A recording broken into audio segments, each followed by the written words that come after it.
डोंबिवलीमध्ये दोन तरुणींनी रस्ता सोडण्यासाठी फक्त एक्सक्यूज मी म्हटलं आणि काही क्षणातच वातावरण थापलं.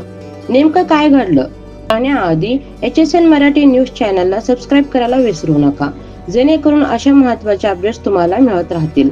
चला जाणून घेऊया. डोंबिवली पश्चिम मधील जुनी डोंबिवली परिसरात एक धक्कादायक घटना घडली आहे.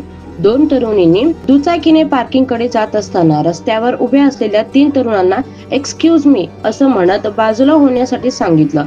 त्यावरूनच वाद वाढला. त्या तरुणांनी इंग्रजीत बोलायचा राग व्यक्त केला आणि मराठीतच बोलावं लागेल असं म्हणत दोघींना शिवीगाळ करत बेदम मारहाण केली.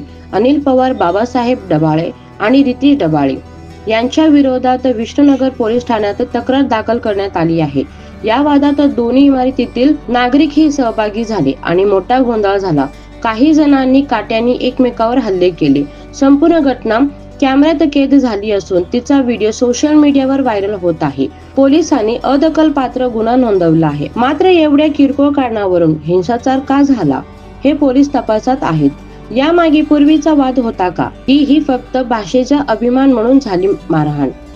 फक्त एक्सक्यूज मी म्हटलं म्हणून इतकी मोठी मारहाण ही अतिरेकी प्रतिक्रिया की इतर कोणतीही पार्श्वभूमी? तुमचं मत काय आहे? खाली कमेंट मध्ये नक्की सांगा. अधिक अपडेटसाठी HSN मराठी न्यूज चॅनलला सबस्क्राईब करा.